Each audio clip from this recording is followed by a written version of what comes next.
Hey guys, this is Marcus from Gdinews.com, and today we're going to be taking a look at Ghost Recon Online. It's a free-to-play shooter coming out soon from the guys up at Ubisoft. And since this is a preview, I'm just going to give you guys a quick look at what to expect from the game. It has three classes: Assault, Recon, and Specialist. But I'll go into each of the three classes later. For now, we're just going to go ahead and take a look at some of the general gameplay aspects that pertain to each of the three. The first thing you'll probably notice is that the animations in this game are pretty smooth. While not the best, they are, serve their purposes well. They're pretty quick, they're short, and when you need to, they're the last thing to keep you from getting shot in the face. The game allows you to do some pretty cool maneuvers like slide into cover. Like you can slide anytime you want while sprinting.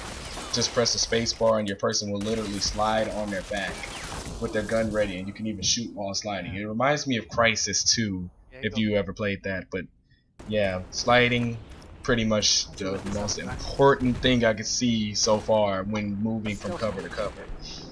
Sprinting, sliding, and then getting into your cover. That's pretty much what you do in this game to stay alive. Cover is your best friend. A lot of games have cover systems, but I like the one in this game particularly, because when you get into cover in this game, if your cover is high enough, it allows you to crouch or even go prone while still being stuck to your cover. If you don't really understand what I'm saying, just look. You can be standing in your cover, and some of the cover can be shot through. They know that you're there, so they'll try and shoot high, try and get you in the chest or head or anything. You can literally take to the floor, become as small as possible, and make it pretty much impossible for anyone to even hit you. Like, you can just go completely prone while still sticking to cover and being able to see. However, when you are in prone, I noticed that the game makes anything outside of your cover blurry by using this really annoying depth of field technique. I guess that's to try and make it balanced, since you're covering even more of your body, so you shouldn't be able to see that much around the cover. But in general, it works pretty well. You can lean over the sides of covers, you can lean over cover if you're behind it. You can choose depending on which way, you aim your mouse while trying to pop out to shoot someone. The game features multiple routes usually to get around to different objectives. You can usually jump over something or just go a completely different route around a level. It gives your team enough chances to not just get stuck in one position and to actually combat the other team by flanking if you're communicating properly, which is probably the most important thing next to the cover system in this game, being able to communicate with your teammates. Because I've had one round where instead of like 20 to 30 minutes, it took us 5 minutes because the players actually had mics and were doing so excellent. It was probably the most fun I had in that game because we were able to completely dominate the other team, and it wasn't through cheap tactics or anything. It's just the fact that we were talking. Like if we saw somebody capturing a base, we'd be able to just send someone over and go help them out. But in general, this game is very team focused. It's everything, even the abilities of the different classes, which I'm going to get into next, are focused on helping your team more so than just helping yourself. The first class we're going to cover is Assault. You've probably seen me use the Assault abilities and get hit with the Assault abilities in this clip already, in this video. The first ability I'm going to discuss is Blitz. Blitz is pretty much you running with your riot shield type thing, bashing someone upside the head with it, and either you or your teammates clean them up while they're on the ground. And by clean them up, I don't mean like get a rag and scrub their skin until like they smell like daisies. I mean go over there and put some bullets into their skull.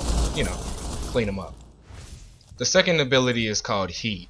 I haven't used it myself, but it's been used on me, and as you can see from this clip, it makes it extremely hard to focus and aim because your character's probably screaming to get out the way, I am cooking alive. And the next class I'm going to cover is the Specialist. The Specialist is pretty much the support class. They carry the LMGs and the shotguns, and just being near teammates will refill their ammo and whatnot. But that only comes around on later levels, around level 8. But yeah, I chose to go with the LMG because I see supports as being the guys to suppress the mess out of other enemies and protect the enemies using their little bubble shield type thing. I keep calling it support. The Specialists have a gadget you can charge, and when it's fully charged, you can let go of the F button, which is the button used to use all your gadgets on the different classes, it creates like a shield that you and your teammates can move forward with, and you'll pretty much either deflect bullets completely or just take some of the damage they do away. Pretty much make them not as deadly. So I used that a few times to get my team to push forward. It's pretty freaking useful. The The article is not very other long, does it? specialist ability is Blackout. The It article does pretty not very much long, does it? disables all electronics within range of the device. So I guess it pretty much shorts out anyone's screen or weapons, or, you know, it's pretty much like an EMP. And that brings us to the Recon, the class that 90% of Call of Duty fans are gonna pick. That was a joke. Probably not. What was I saying? Oh yeah, Recon. Recon have a choice when they pick the class to choose between a sniper rifle or SMG.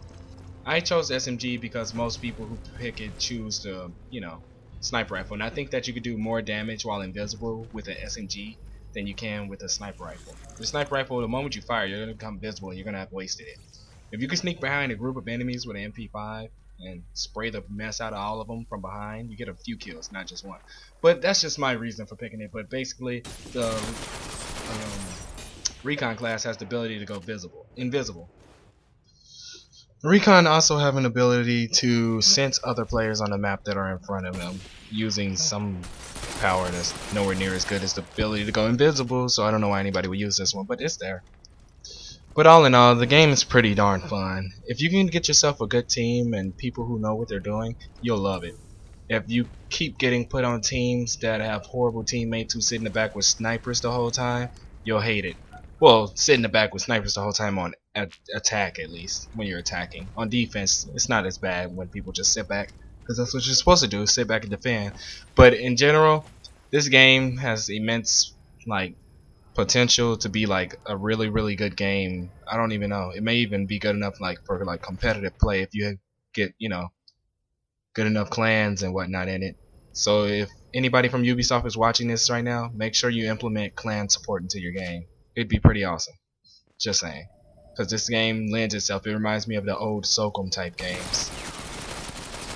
But yeah, check it out, guys. There'll be a link in the description where you can find my written, much more detailed, less scatterbrained review of the game. Links to the actual site where you can apply for beta. And if I ever get any more beta keys, we'll probably be giving these out in Gdinews as well. So, hope you enjoyed this video, guys. And this is Marcus, Gdinews, also known as Pharaoh, depending on where you know me from. See you guys later, and check back on the site frequently for more stuff like this. Feedback will be loved. Adios, guys.